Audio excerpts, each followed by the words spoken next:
Bonjour à toutes et à tous, j'ai le plaisir de vous retrouver. Aujourd'hui, j'accueille Mohamed, il va se présenter. On est toujours dans le registre de dénonçons la RATP via l'association qui a été créée à ce sujet.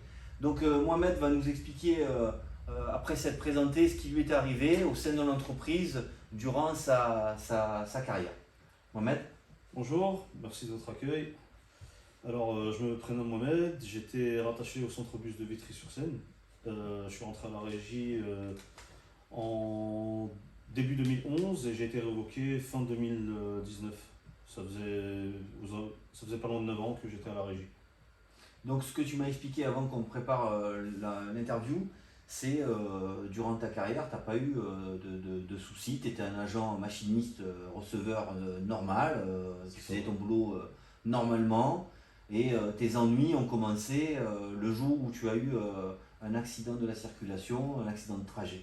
C'est ça? Effectivement, en août 2017, j'ai été victime d'un accident de trajet.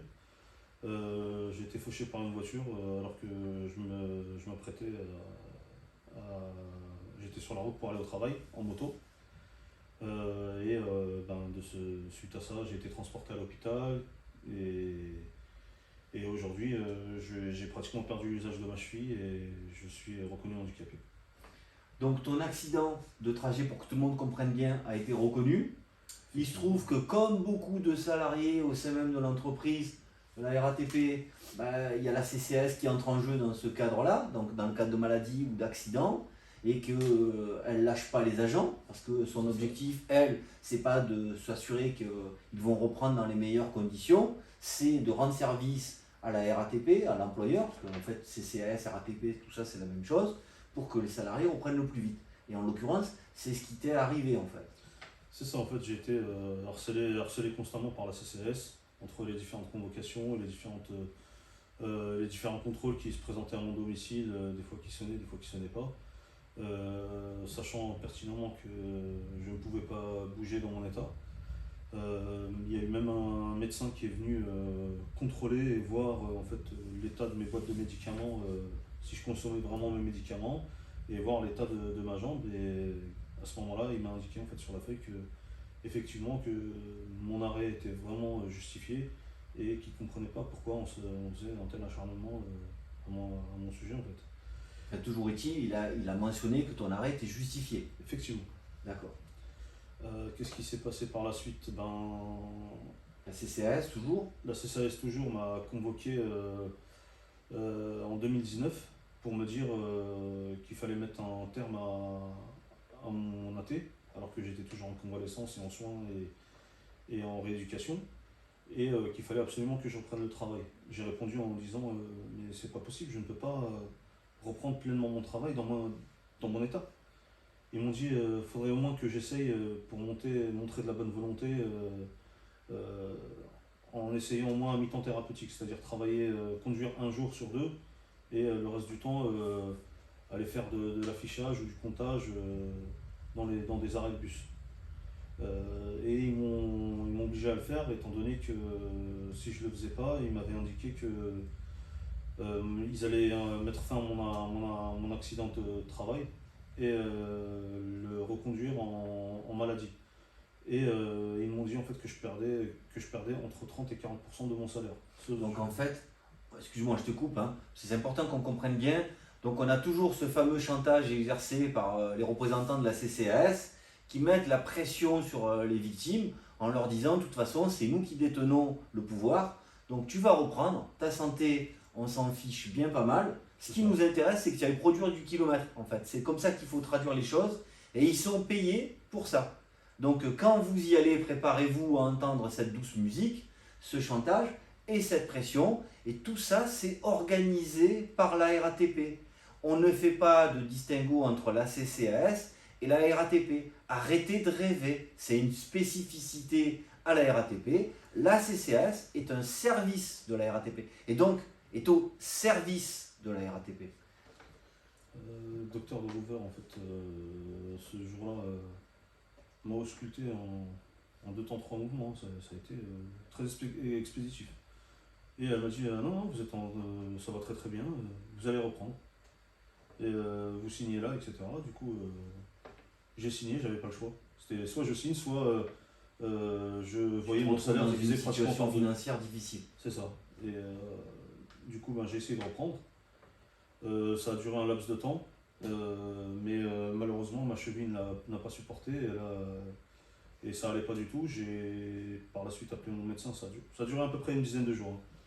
J'ai appelé mon médecin, je lui ai fait part de ce qui s'était passé, etc.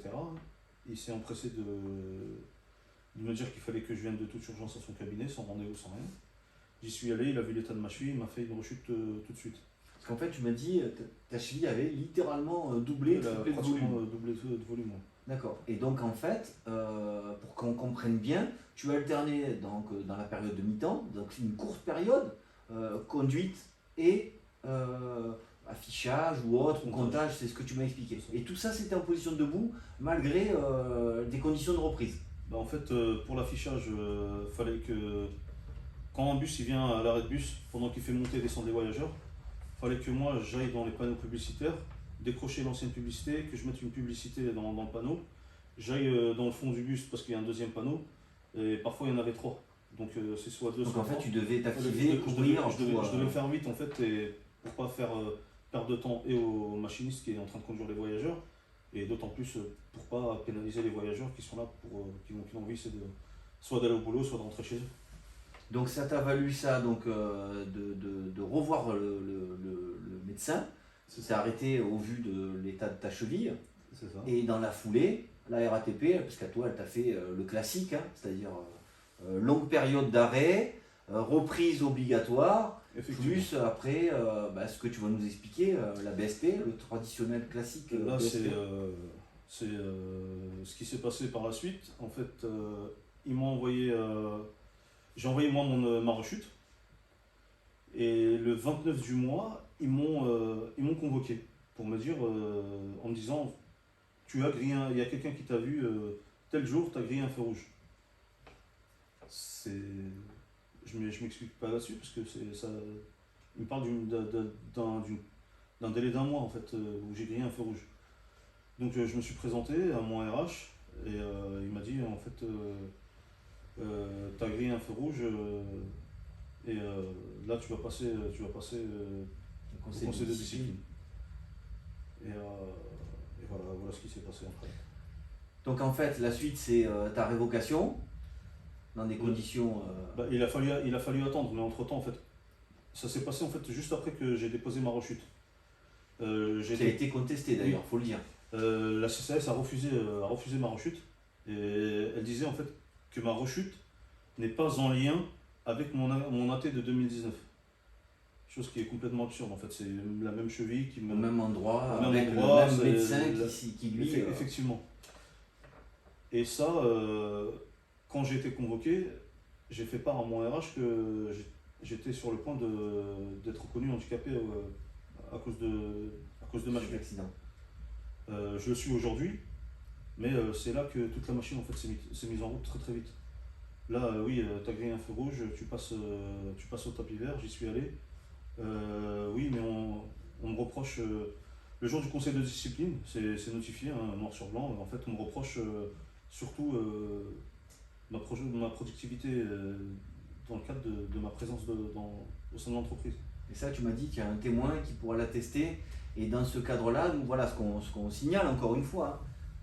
La course à la productivité a lieu. À partir du moment où vous n'êtes pas sur votre poste, en arrêt, maladie, parce qu'on peut être malade, en un accident du travail ou accident de trajet, effectivement, vous n'êtes pas à votre poste et l'employeur considère qu'il y a un manque à gagner, que vous n'êtes pas productif et qu'à ce titre-là, dès que vous allez rentrer, il va s'occuper de vous, hein, comme c'est le cas pour toi, Mohamed, mais comme ça peut être le cas pour de nombreux autres salariés. Et nous, on les invite aujourd'hui à venir témoigner, parce qu'on ne peut plus laisser ça se faire de façon silencieuse. On fait des actions au niveau du syndicat. Aujourd'hui, il y a une association qui a été créée à ce sujet, dénonçons la RATP et les injustices et faisons valoir nos droits. Tu es venu à ce titre-là témoigner. Exactement, parce que j'aimerais que toutes les personnes qui sont concernées, qui sont dans le même cas que moi et d'autres d'ailleurs, en fait, faut pas rester isolé. Parce que là, c'est la spécificité de la RATP, c'est de faire en sorte que chaque victime de ce genre de choses reste isolée dans son coin. Alors que nous, on appelle à rassembler tous ces gens-là pour faire valoir nos droits et dénoncer toute cette injustice. Bah, écoute Mohamed, moi je te remercie au nom du syndicat. Sachez qu'on continuera à soutenir l'association. Il y aura des actions, suivez-les sur les réseaux sociaux, hein, ils sont sur Twitter et Facebook. Prenez contact avec eux pour ceux qui le souhaitent, pour ceux qui sont en difficulté face à la RATP, ceux qui ont été révoqués ou licenciés dans des conditions exécrables. Voilà. Et puis de notre côté, au SAT RATP, on soutiendra toutes ces actions parce que ça doit se savoir et ça doit aussi s'arrêter. Merci à vous. Merci à vous.